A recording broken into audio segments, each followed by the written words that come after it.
The Freak Emporium, Delerium started off in one room. It then went to a bigger room. It then went to a bigger room upstairs. And then it took the whole of the ground floor. We ended up taking the whole of the downstairs. We were moving from upstairs to downstairs, so we emptied upstairs and then we had a load of food in there and we held a little sort of party. I invited everyone from all over the country that was on the label and they all turned up. When you get bands together, it's quite an odd mix. Musicians tend to dress in a bohemian style and they all look different. Kind of rock and roll, kind of hippie vibe. There's a graveyard for some weird reason behind the office. As everyone trooped out of the upstairs office, there was a flight of stairs down the outside of the building. And as everyone came out to go to the back to have the photo taken, there was a guy over the road who ran a double glazing business and he was looking at it with his mouth open. There's all these weirdos trooped down this flight of stairs and went back into the graveyard.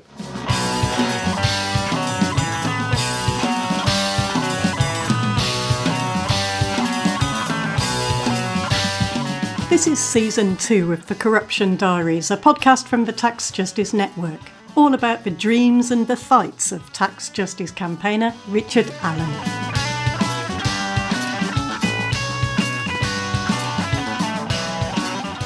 After his big decision to leave his regular job in 1993 and launch his own record label, Delerium, and his mail order business called the Freak Emporium, things went from strength to strength. We were doing what labels do, advertising, you have to spend it on promotion. We were paying advances to some artists, funding some of their touring. You know, it became a proper label. The most ambitious time was probably 98, 99. That's the time finally Porcupine Tree albums were starting to earn money for the label. I did what everyone else that's on a label has ever done, put it into more bands. Some of them did okay, others didn't. But I don't regret it because we created something that I'm really proud of. Part of Richard's record label, Delerium's job, was to organise studio time for bands to rehearse and record. We had a band called Pro Space Electric who were an offshoot of the Moonflowers 2 weeks down in the studio in Wales. Dave Anderson, ex-bass player of Hawkwind, runs a studio down there. And he would do special rates for labels like mine.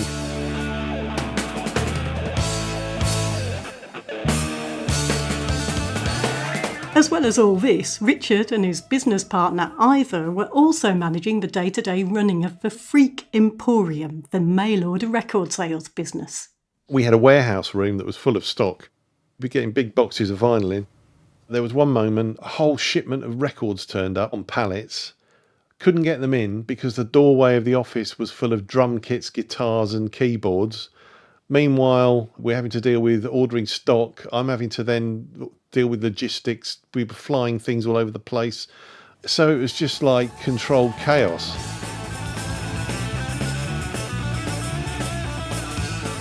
The amount of stuff I had to do was just so much that I don't really know what happened, but I suddenly found myself curled up in a ball under the table.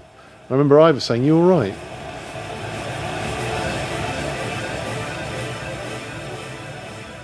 I don't even know why I did it. Really odd. I think I reached that threshold where a human being can't take any more stress. I think I probably pushed it too far, which is one of the reasons why I dropped Porcupine Tree management. When I could see that it was going to come to an end, I ended it before it became unpleasant. 1997 was the year that we did the live album in Italy. That did really well. It got too big because you remember, I'm managing a band, I'm running a mail order. We also had a publishing company. It was not possible for me to deal with all of that effectively. Obviously, as a manager of the band, my responsibility is to find the band the best possible outlet for their music.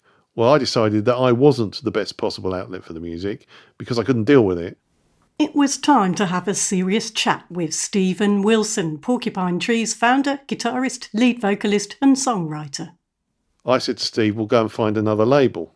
So I wrote to every major label, got rejected by absolutely everybody. But one label went for it. It was called Snapper. A guy called Dougie Dudgeon was the guy that was in charge of A&R at that point. He immediately got it, what we were doing. He could see in it what I had seen in it. So he took them on, and we did 3 albums with Snapper between 98, 99 and early 2000s. The albums we did for them were Stupid Dream, Lightbulb Sun and Recordings. But at the end of that, Snapper hadn't actually recouped their advance. We were kind of stuck, really, because we didn't really have anywhere to go beyond that. Their press person, Karen Lee, she was really into the band, and she did press with us during the Snapper period in the States. So then when the Snapper deal came to an end, Karen rang me up and said, I've just had a meeting with a guy who's a huge fan of Porcupine Tree, and he reckons he can get you a deal. And it was Andy Leff. Andy flew over, met me, met Steve, and then Andy said, look, there's one condition. If I work with you, I've got to be co-manager. And I thought, I really didn't want to do that, but I thought if it's going to mean the band gets a record deal, I'll go with it. So I said, okay. It was the only thing that could keep the momentum going with the band. So Andy became the manager for America, and I was manager for Europe. The day we got the deal, Andy rang me up while we were at a festival in Germany, Herzberg. We were all really excited at that point. The mail order and publishing businesses were still ticking along, although Ivor left the business and Richard was now running things alone. What was a kind of, for me, enjoyable sort of adventure had started to turn into, I felt I was employed. The appeal of it was going. I was sick of all of the arguing and stress and everything. In 1999, I'd become a father. Porcupine Tree, by that point, had moved away from the style that they'd been doing earlier. They'd started to do what's known as prog metal, sort of like if Mozart got his hands on Black Sabbath, it's just, for me, not for me. I was working with them up until 2003. I didn't go to the last tour. I just left it up to the tour manager because we got a professional tour manager in. And that was the tour that really cemented all the work that we'd done previously. All the dots were joined up with that tour, and the band suddenly started getting big audiences in Europe. The last gig I ever did with Porcupine Tree was at the Astoria in London.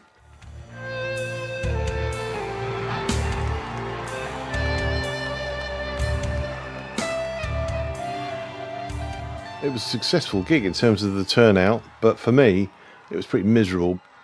I just had enough of it, really. It was no longer fun.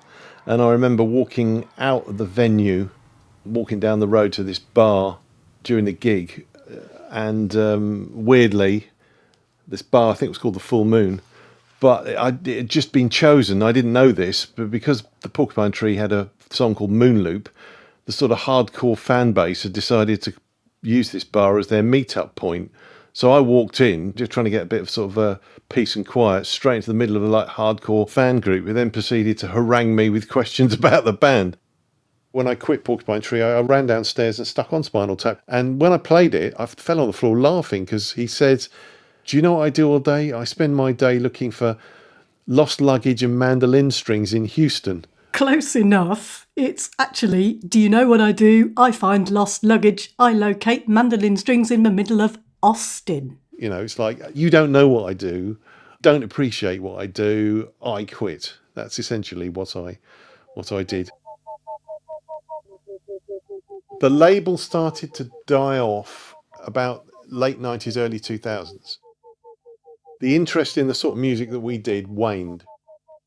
It had run its course. A label has to have a lot of successful bands. I was doing too much.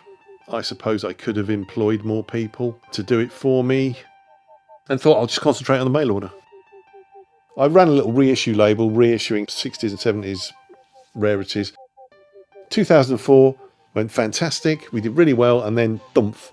That's when the whole LVCR thing came in.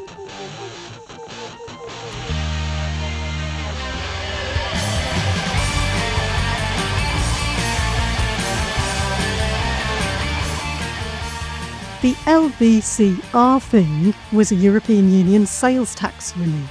What happened around that threatened the existence of the business Richard had built and was the beginning of a huge tax injustice.